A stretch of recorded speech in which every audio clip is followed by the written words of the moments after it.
Welcome to News Agency Nepal. Today we'll be talking about developing countries like Nepal and Rwanda with Mr. Sunil Verma. So you recently took part in Kigali Global Dialogue, which was few days ago. So could you share your personal experience and impressions of participating in Kigali Global Dialogue in Rwanda as a speaker? Thank you very much. So, the Kigali Dialogue Forum is a very unique forum because it is a dialogue which encourages developing countries, or what is now known as the Global South, to come together and discuss issues that are critical. So, it is a very important dialogue forum, I would say, one because of who convenes it. So, it's convened by the Observer Research Foundation of India and the Rwanda Governance Board. So these are two organizations that have very high credibility in the arena of international policy discussions. So that is number one on who convenes it. They have credibility. Number two, it is a forum that is very carefully curated. So it is curated in a way that it brings diverse voices, diverse views, diverse opinions at the platform to be debated. So an example of this conscious curation is that this is one forum where you have a very strong representation of at least 50% women as speakers, which makes it unique. The next is it is set in Kigali, Rwanda. Rwanda is the fastest growing economy, among the fastest growing economies of Africa. So it is an environment which is inspiring for those of us who come from developing countries to see how a nation is being built. So that is what is attractive about this forum. And the questions that this forum asks are very brave. So they don't shy away from discussing problematic issues. And of course, what I find really attractive is that the behavior of participants at the Kigali Dialogue Forum is very different from when these forums are held in the first world. Because participants are able to express their views without trying to adjust to potential donors or potential sources of funding. So they behave naturally. They express their concerns naturally. These are not concerns that are adjusted to what a donor may want to hear or what we may think that a donor wants to hear. So it's a very frank exchange. And these are the kind of exchanges that our part of the world or developing countries we really need, where we can express what the critical issues are, debate them, learn from each other's experiences, and that is what the Kigali Global Dialogue really represents in the world policy arena. Can you share some insights that you gained by participating in the dialogue? So I think there are many insights that I gained. Number one, by virtue of this event taking place in Kigali in Rwanda, that when you arrive in Kigali, the atmosphere that you see, how the country is growing, how civic sense is very strongly present, how women are strongly represented throughout the country, not just in so-called soft positions of health and education, but you see women heading organizations that deal with finance, that deal with security, that deal with industry. So that is the first impression you get. The other insights that I gained is that the dialogue between developing countries is critical. Because very often what happens is that the developed countries have become the facilitator of poor countries talking to each other. So there's a lot that we learn because our experiences are similar. We come from a position of resource constraints. We come from a different setting. Most of our countries have a colonial past. So our concerns are not necessarily understood by everyone the way we feel them. So this kind of dialogue is critical. It is critical that developing countries, we exchange thoughts with each other and that we create regional alliances. We create issue-based alliances because the old structure of alliances does not hold any relevance in today's world order. Today's world order requires new alignment. It requires issue-based alliances. It requires cross-border collaborations. It requires collaboration between those who have similar issues and challenges. So we need to talk among ourselves and then we can talk to others. So these are the, I would say, the main insights I've gained. So the dialogue was held in Rwanda, and it's Kigali Global Dialogue. So such a dialogue has helped the country to garner international attention. So can you elaborate on how these dialogues have effectively promoted Rwanda's achievements and helped in fostering global engagement? So, as I mentioned, the Kigali Global Dialogue brings a very wide group of quite influential people together around one platform. This year's Kigali Global Dialogue 2023 by the ORF Foundation brought people from 70 countries, and they brought them together in what I would call an intimate setting of around 250 participants over 3 days, which allows for exchange to happen. So, number one is those who come to Kigali. First, they understand what is happening in Kigali in Rwanda as a country. For example, for me, it was an eye opener that over the last 20 years, Rwanda has doubled its life expectancy. Now, that is evidence. That is not something in the air, but it is hardcore evidence. You have the data there. Then you see the kind of inroads Rwanda has made into promoting its tourism.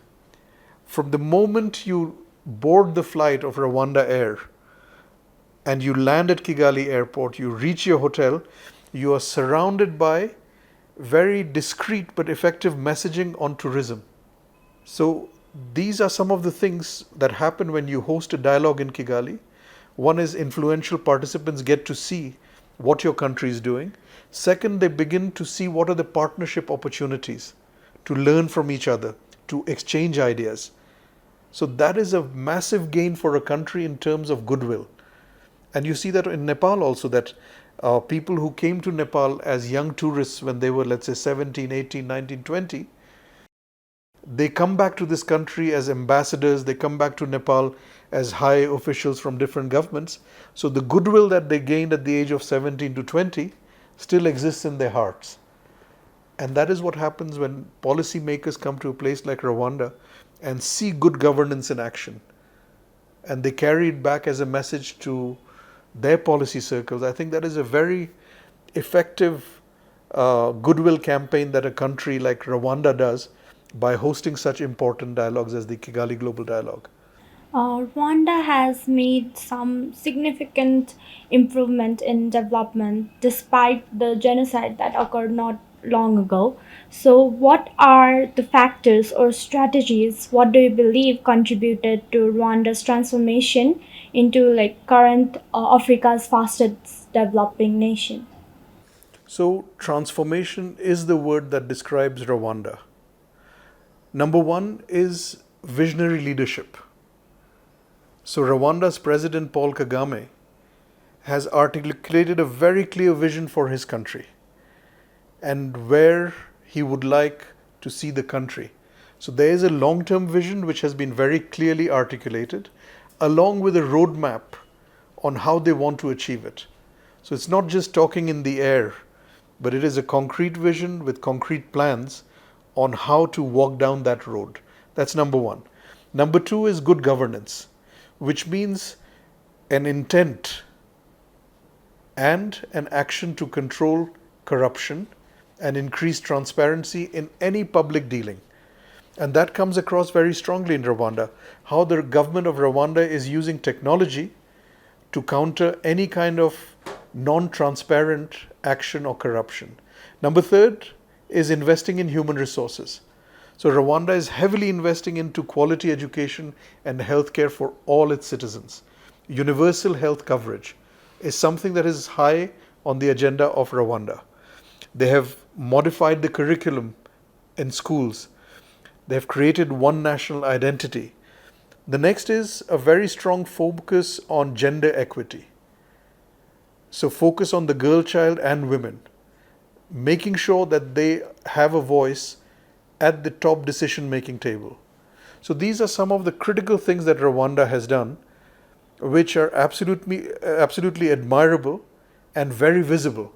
And within the last 20 years, it is for anyone to see how this country has come out of a position of post conflict, a lot of trauma, to a country that is looking forward, forging ahead, looking into the future with a single mind and with very clearly defined targets.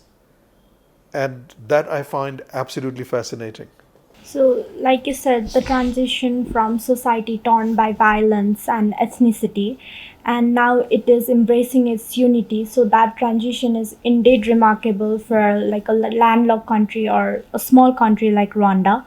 So, what do you believe were key factors that facilitate this transition, and how can other countries with similar situations, similar socio-economic problems, can learn from Rwanda's experience? Transitions are difficult, and especially when they come with so much trauma in a small country where the numbers are so high of people who died, who were killed in the genocide. But I think this is where leadership once again comes in. A leadership that understands the value of reconciliation and dialogue. So Rwanda has held a very systematic process of dialogue and reconciliation in the country. They've operated a system of local courts and local bodies to look into reconciliation through dialogue. So that has helped them address the wounds and allowed it to begin healing. That's number one. Countries with such traumas need to have the ability to talk and reconcile. We have seen that in South Africa. We have seen it in Rwanda. So, a very systematic and serious approach to reconciliation is critical. The second is integrating these very complex and difficult to address issues in school curriculums. That the children understand the past, that they're able to address this and move forward. Third is, once again, to the issue of gender. How do you ensure that women are strongly represented in every decision making body? In most of the other developing countries, women are almost absent from the decision making table. You just need to look at tweets from governments of developing countries and the government of Rwanda. The government of Rwanda's tweets, the photos you will see, have a very strong representation of women. And you would see a similar thing in countries like Singapore, or you would see it in Hong Kong, for example, right? So these are some of the things they have targetedly focused on. And then, of course, they've had a very clear vision on how to address poverty. They recognize that all these other are aspirational goals, but if people don't have basic things addressed, such as employment, education, health, these are the lowest requirements in the Maslow's table, right?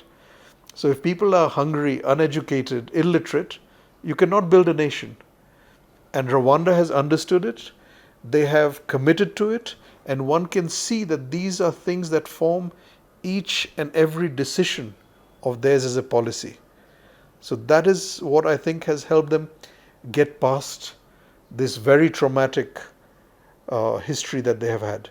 So, Rwanda has focused a lot in agricultural development to progress since the genocide. Nepal is also an agro-based country. So, what methods used by people of Rwanda can be applicable for Nepal to develop agriculturally?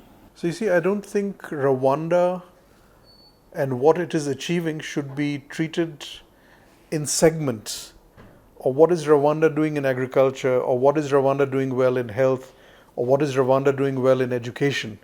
One has to look at it in totality, because what I think Rwanda is doing is it is addressing the core problems that plague a low income country. Good governance is not only related to good governance, health, education, but it cuts across sectors. So it seeps into agriculture as well. The use of technology is something Rwanda is embracing. Modern new technology that is evidence based, that is data based, is being used in Rwanda. One can see it in the new projects or innovation around irrigation. Or you can see it on how they are creating mechanisms for products to reach from the farm to the market. So that is investment in infrastructure. But a very concerted effort realizing that from the farm to the market is a critical issue for the farmer. Number three, Rwanda is investing in a big way in supporting cooperatives where small farmers they come together and they have access to common resources. So these are very common sense thinking and actions, but common sense works only in environments where there's good governance and corruption doesn't seep in. So the criticality around Rwanda's achievements needs to be seen in a bigger context of good governance, gender equity, investing in human resources, and bringing technology as a partner, not as a threat or as an adversary. And Rwanda shows that the country of thousand hills can achieve this within 20 years of coming out of a genocide. Then for other countries, it is only a matter of do they have the intention to do it or not? So, for a country like Nepal, which is quite similar to Rwanda, as it has faced many transitions in political system of the country, it is now a democratic country experiencing several changes in political system. So, in your view, what aspects should of Rwanda's governance, leadership, or policies can benefit countries like Nepal facing similar political changes? So in Rwanda, what strikes as remarkable is number one is the political vision, the leadership that has a long-term vision for the country. I think that is a challenge in a number of low-income countries because you have such frequent changes of government. So Rwanda has the advantage that way, if you wish, of giving a massive mandate to their president over the last 20 years to determine the course of where Rwanda goes. So that allows for a lot of streamlined decision making and continuously moving forward. But that is a mandate that people give. So there is not much one can do about it. But that has helped Rwanda, in my view, that there has been this very strong mandate over 2 decades that has allowed a systematic approach. That's number one. Number two is the government of Rwanda has shown what I would say is political stewardship. That means that Rwanda has determined its course of development. In practical terms, it means that the international support, aid, technical assistance that comes to Rwanda comes through the government. It does not go directly to any other actors, civil society, think tanks, etc. So that channeling of resources allows for the government to determine how to move forward and what support coming from outside can feed into the national processes. And the third thing, once again, is that the political leadership of Rwanda, the government of Rwanda, feels comfortable and not threatened by women as a gender. And because of that, you see women in so many decision making roles. In most other countries of the developing world, women are invisible, absent, or actually excluded from decision making at the high table. When you exclude women from decision making from the high table, what happens is you are excluding the thinking of 50% or more than 50% of your population, which essentially means that half your decisions are going to be wrong. So it's a very expensive process to exclude women in terms of national development. And Rwanda has figured this out. Singapore has figured this out. So many of the developed countries have figured this out. But the global south, we are still struggling with this issue. And I think the men in low income countries, the way we are bringing up boys, there's something wrong in that because we are not able to create men who are confident enough to be equal partners with women on the high level decision making. So, Rwanda has managed to achieve socio-economic and political development simultaneously, which is still a challenge for many developing countries and least developed countries. In your opinion, what factors do you think contributed to Rwanda's success in achieving dual development? And what lessons can other countries draw from Rwanda's experience in balancing socio-economic and political development? So I think the lessons from Rwanda are many and they are very difficult to implement. One, because they do depend on political leadership. They do depend on leadership. Number one, having a vision. Number two, being able to articulate that vision. Number three, to be able to follow up on that vision through concrete, transparent initiatives that the public can see and the public can quickly benefit from. That's number one. Number two lesson is invest in human resources, which essentially boils down to provide quality education in your public schools, provide quality health through your public health system, guarantee universal health coverage. Number three, gender equity. Male politicians should not be afraid of having an equal number of women or more at the decision making table. There's enough evidence the world over to show that the moment you bring women on the senior high level decision making table, those decisions are better. They're economical and they save time, they're more efficient. So these three lessons are critical. They're very obvious because one can see them in Rwanda.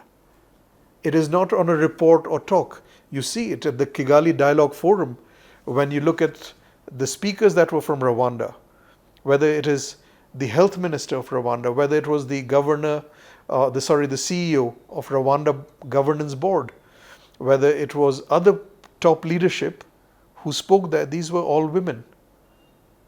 And these were women who were not on these positions that are ceremonial or for decoration purposes. These are women who are running strong organizations, who have professional views, and who don't hesitate to articulate their views. So these, I would say, are the lessons. So, as you said before, Rwanda has been able to garner a lot of attention. So, Nepal is also a little bit inclined towards tourism development. It is trying to develop more tourism in the country. It has more tourist attraction than Rwanda in comparison, but still it is not as successful as Rwanda. So, what could be the cause behind it, and what steps can Rwanda take, and what lessons and what methods that Rwanda has applied can be applicable in Nepal in developing the tourism sector? So tourism as a sector does not exist on its own in some other universe. It is not isolated. So imagining tourism to be flourishing when the rest of the country is not, I think is unrealistic. For tourism to flourish in a country, the issues that give Rwanda an advantage, such as good governance, such as security, such as lack of corruption, they reflect very strongly on tourism. The moment a tourist arrives in a country, the first impressions the tourist gets are very different in a country where there's no corruption and a country where there is corruption, because you begin encountering the negative outcomes of corruption at every step, be it from the luggage trolley you take or don't find, to the toilets you use at an airport, to the information desk being manned by someone who is competent and knowledgeable compared to someone who's been appointed because they're a friend or relative of someone. So, for tourism to prosper in any country, good governance is critical in the country. Number two is in terms of branding. Rwanda has managed to very successfully and smartly brand the gorilla as a landmark attraction which is not available in too many parts of the world. And selling of that experience packaged together with other cultural experiences has been very successful for them. The other thing is the infrastructure. The infrastructure that the Rwandan government has created to support tourism has been remarkable. And last but not the least, I think in developing countries where they want to promote tourism, you have to see the private sector as a partner industry and not just as a tax paying or tax generating industry. So, an environment has to be created for the private sector that is truly enabling. But that again links to good governance, that again links to anti corruption. So, a strong focus on quality, a strong focus on safety. So, the question that many developing countries need to ask themselves is, are they interested in attracting high net worth tourists? Or are they interested only in attracting backpackers? Because the economies of these two are very different and the approach to them is very different. But once again, I would repeat, for tourism to be robust and quality, key issue is good governance, safety, gender equity. So finally, based on your experience and analysis as a global researcher, what methods do you believe should be considered by Nepal to develop in a globally appealing way? I think Nepal is a God gifted country when it comes to nature, when it comes to beautiful places, when it comes to extremely warm and welcoming people, or when it comes to the prevalence of English language at tourist centers, when it comes to the exposure of Nepal's residents or people to foreigners. So the exposure that Nepali people have to tourists has been for many, many years, decades. And the most important thing is Nepal has a lot of goodwill internationally. So when you mention Nepal to anyone abroad in the Western world, you don't have people divide into those who like Nepal or those who don't like Nepal. There's hardly anyone you meet who does not like Nepal. So that goodwill needs to be utilized. The expertise within the country is there. Nepal does not need international support or international capacity building, in my view, because the experts are there in Nepal. So many people from Nepal are working abroad as experts, and so many experts are available in Nepal. The key issue is how to make sure that a long term vision gets implemented systematically. That is one. Second, that I see as a serious problem is that women are absent from the decision making table, or women are excluded from the high decision making table. And that is critical for any kind of development to happen. And the third issue that I would highlight is human resources, which boils down to high quality education in the public sector, high quality of health in the public sector. So, not only in Nepal, but I think in the global south or in the low income countries, a critical debate that needs to happen in our society, but we have been pushing it, avoiding it, is what remains in the public sector and what is in the private sector.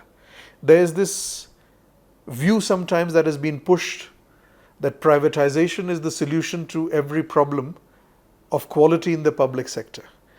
That is a discussion we need to have. What do we keep in the public sector so that more children can get access to quality education, can get access to health? And we should look carefully at those countries who tell us that we should privatize everything. We should look at their own countries. In their own countries, they are keeping a number of things in the public sector which is non negotiable: education, health, etc. But in our countries, the very same actors are trying to convince us that we need to sell public sector education, public sector health. So that is one discussion that is critical, it is urgent, but is not happening as much as I would like to see. Lastly, what do you think, like what methods or formulas Rwanda used for being this successful within 2 decades? And how would you compare their political system, their development with Nepal's development? So I have worked in a number of low income countries, middle income countries, also high income countries. And that has given me a chance to compare. I've also worked in emergency scenarios, post humanitarian disaster countries. I've worked in landlocked countries, and there are a number of features that come to mind when I look at Rwanda's success story. So, I myself am a student of science, and for me, evidence is critical in decision making. And I think politicians have a choice to make. You cannot be selective in choosing when you want to take evidence for decision making and when you want to avoid evidence in decision making. Rwanda, in my view, has used evidence to take decisions. It has seen what are the things that need to be changed for people to be able to access health. No, it is not rocket science. The world has so many examples of success stories. You just need to have the intention to believe in the evidence and the intention to implement. So, number one is we need to have more politicians who believe in evidence. And we need to have political advisors who tell their political masters that the evidence needs to be followed for good decision making. That is, I would say, number one. Number two is how do we create a political professional? In many developing countries, becoming a politician is a random act. In countries like Rwanda, you see a systematic approach to building politicians. So there's a mechanism of training, there's a mechanism of building future leaders, and you can see that they have succession planning. So each person who is in power in Rwanda, they create succession plans, and that allows them to build their political cadres. The third is once again that in building a political class, in building politicians, they don't shy away from making sure that girls and women are an equal partner in that political development. The fourth thing that I have noticed in Rwanda is the ability of politicians and leaders to communicate complex ideas in a simple and understandable way to the population. Because when you're making change, you need to build a partnership with the public where you're constantly telling them of the change that is going to happen and not inform them after the change has been made. Nobody likes to be informed of change after a change has been made because then you are dumping change on people. Governance requires that you partner with the people and through an ongoing dialogue, you engage them in change. Then they become your partners. Last but not the least, I would say, is that the politicians of Rwanda, it seems to me, have been crystal clear on the objectives of development aid and humanitarian aid. They have maintained control, they have maintained stewardship on Rwanda's national development agenda. And based on that, they have partnered with those who subscribe to that vision for Rwanda. They have not allowed development partners, development agencies to write their national development agenda. So investing in the bureaucracy of Rwanda has been very important for them. So Rwandan bureaucrats and technocrats are able to have a strong discussion, debate with any international actor. And because there's a long-term vision of Rwanda, the technocrats and bureaucrats feel safe and secure enough to pursue that agenda because they don't feel that they would be transferred or removed from their position based on what they're doing, because they're all following a declared, publicly available national nation building agenda. So these are the things that I have found to be very impressive in how Rwanda has not just shown political will, has not just shown political intention, but every day is moving forward in systematically and transparently implementing the national development plan. So what is striking in Rwanda or in Kigali? So So, what is striking from my experience at the Kigali Global Dialogues is that the people of Rwanda, at any level who I met, be it the bellboy at the hotel, be it the general manager at a hotel property, be it the person who checked me in at Rwanda Air counter in Kigali, there's immense sense of pride in the citizens of Rwanda in being Rwandans. There's a very strong sense of a common national identity. There's a very strong sense of optimism in the future of the country. So when you have these elements which are visible in every citizen, which is often reflected in the fact that in Kigali, everyone I spoke to, everyone looks you in the eye throughout your conversation. So that speaks of a lot of confidence and pride in what you represent. So that national pride is a very strong driver, which is often missing in a lot of our developing countries, where you feel that every second person actually is busy with an exit plan from the country. So many of the developing countries never actually build a critical mass of people who actually believe in the future of their own country. So when that critical mass is not there, change cannot happen. This is not what I saw in Rwanda. I saw a proud people, a determined people, and an optimistic people. And I think that is a critical ingredient for any of our countries to move forward. Thank you for your time and your insights on these topics. Thank you very much, Sakriya. It has been a pleasure speaking to you. Same here. And thank you for your insightful questions.